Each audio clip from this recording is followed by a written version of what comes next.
Well, greeting everyone. This is Fadi, and I want to welcome you to a brand new video series that we will entitle it something to the extent like the effects of Islam and Christianity on certain areas or topics, or maybe better yet, and we'll let you be the judge, we can call it the harms of Islam versus the benefits of Christianity concerning these topics. And we'll let you be the judge when you are going to watch and analyze with us the material that will be presented. Of course, when I say we, I'm referring to my guest, a new friend that came to our path, was recommended to me by our dear brother David Wood, and I get to know him. His name is Mike Jones, or Michael Jones, who has a YouTube channel called Inspiring Philosophy.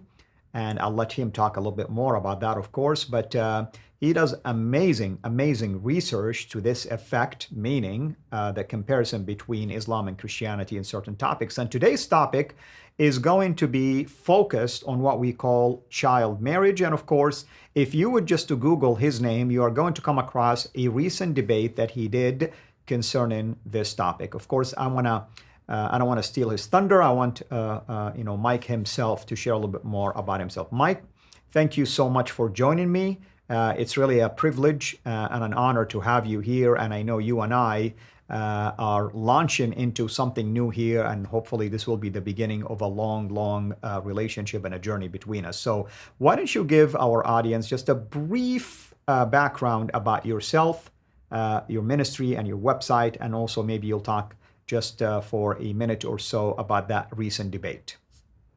Yeah, so my name is Michael Jones. I run Inspiring Philosophy. So I have a master's in philosophy, and I do a lot of videos on Christian apologetics. Namely, what I mostly do is present videos defending Christianity and defending the biblical worldview. But last summer, Muslim apologists challenged me to a debate on child marriage. So I began researching that a lot. Prior to this, I did a lot of research on the sociological benefits of Christianity.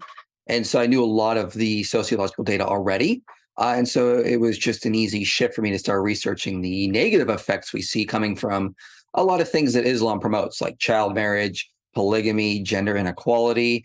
And I found a lot of interesting research along the way, and it helped me prepare for that debate that I had. And so it went really well in my view.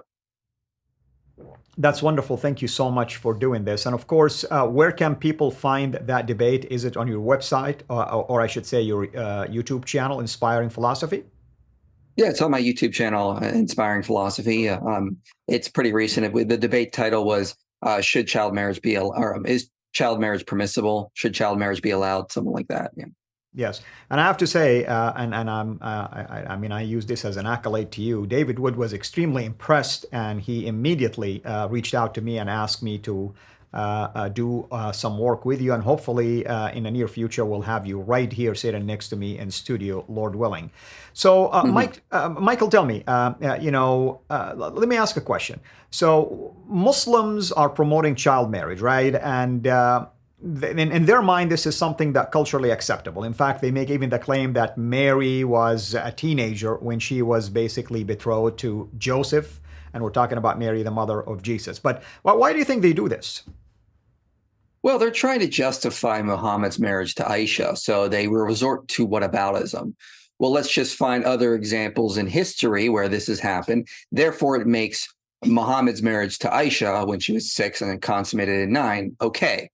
Which is utter nonsense. If Muhammad was an axe murderer, you just can't appeal to other axe murderers to think that, his murdering was okay. That's not how that works. When they appeal to Mary's age, it's really just bad research. There are no early reliable texts that say that she was a child bride.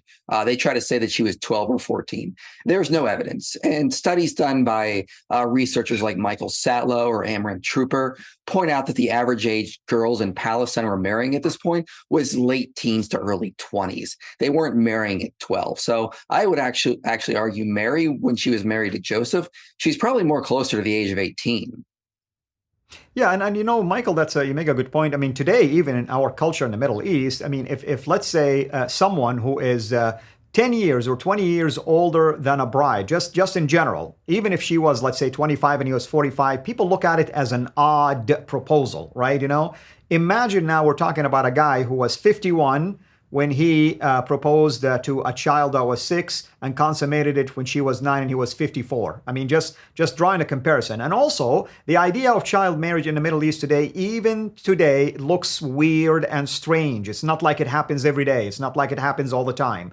But you know, Muslims also will claim that this intended to reduce the idea of premarital sex. Is there any truth to that? So they try to claim that we need to have early marriage or child marriage because we need to really stop premarital sex. And this is one of their big things we see in the liberal secular West, young teens running around and fornicating left and right. We got to stop this. The answer is child marriage. There's a lot of problems with that kind of reasoning. For one thing, the effects of child marriage are, which we'll get into later, are 10 times worse. We don't solve a problem with a bigger problem. If you have a kitchen fire, you don't solve the kitchen fire by breaking the dam and flooding the neighborhood. That would just be ridiculous. There are easier, better ways to solve this, which we could talk about. But what they try to say is that, child marriage, allowing teens to get married at 12 or 13, would stop fornication issues. Well, there was a study done called Religion and Sexual Behaviors, Understanding the Influence of Islamic Culture and Religious Affiliation for Explaining the Sex Outside of Marriage by Amy Adamczyk and Brittany Hayes. And they looked at various cultures, and they noted that Hindu and Muslim cultures have a lot less premarital sex. But they noted that then they were trying to figure out why this relationship existed. But one of the things they noted in model 2 of their study was that an early marriage did not appear to explain the relationship. So you could have a traditional society that has low premarital sex without early marriage, without child marriage, without trying to get teens to marry young. So this idea that we need early child marriage to mitigate premarital sex is just not supported by the data. It seems that you could have a society that has low premarital sex without forcing girls into these harmful situations. And the research overwhelmingly supports that when you put a girl into a child marriage, she's more likely to be physically abused, more likely to suffer from psychiatric disorders, emotional distress, and suffer from physical complications, and has higher chance of death as well. So there's all these issues that come with it. And so when they say that we need to have child marriage to reduce premarital sex, they're really trying to use a huge problem, child marriage, that's not even going to solve a little problem, rampant premarital sex.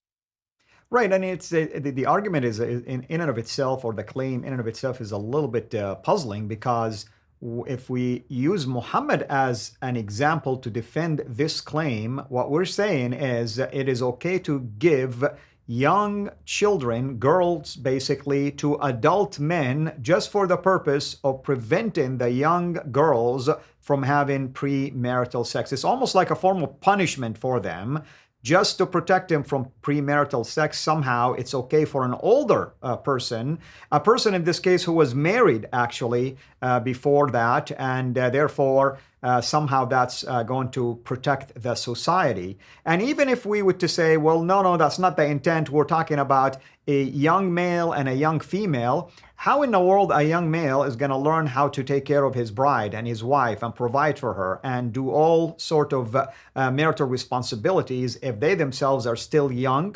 They're still basically in a premature stage. Maybe, yes, they're past the age of puberty, but that doesn't mean that makes them mature adults that able to understand the responsibility of having marriage. Do you agree? Yeah, this is what we see in the narrative reviews that I cited in my debate recently, is that we see these young parents have inadequate ability and education in raising children. Children under 5 born to child mothers actually have a higher risk of death because their mothers just aren't adequately prepared at that point to have children or to raise children. They've not been mentally matured enough. I mean, the best time for women to start having children is going to be 20s. Basically, that's when we see they're mentally ready at that point. But there was also a study done called Premarital Sex and its Associations with Child Marriage Among Ever Married Women, a study of a national representative survey. And I believe this was done in Bangladesh or India, one of those countries. But one of the things they noted in this paper, which was interesting, is they say that on page 13, they say the existing challenges are increased further an occurrence of premarital sex, as parents in this case consider their social dignity as much more important and marry off their daughter is an ineffective solution rather than ignoring the risk of child marriage because of their unawareness. What they're saying is that they're so worried about their daughters committing premarital sex, they marry them off into these harmful situations where they're not ready to be married off. And what's the motivation? They're trying to protect their social dignity. They care more about their status in the public eye than their actual well-being of their daughter. So a lot of the times, girls end up in these child marriages, not because it's good for the girl, but because it's about public reputation. You got to marry them off quickly so they don't start having premarital sex. And we see this in a lot of Muslim and Hindu cultures out in the East. And again, it just puts girls into these harmful situations. But what's the motivation? Social status, not the well-being of girls. Whereas in Christian societies, it's more focused on the well-being of the girls. We recognize that, yes, premarital sex is bad, but engaging in that is not going to be nearly as bad as a girl being forced into this harmful situation called child marriage, where she's likely to be abused, have poor skills in raising her children, suffer from psychiatric disorders. And so it's about trade-offs. And it seems that people in the West just choose the better trade-off. Thank you so much. And by the way, folks, you noticed that Michael has been kind enough to share with you on the screen this research, and we'll make sure that you have access to some of this research as well in the description box of these videos. Well, Michael, I think next time, this is an interesting topic. We need to talk about the physical harm of child marriage and also mental harm and any other social problems that come with that. So stay tuned, everybody, until next episode. Until then, have a blessed day.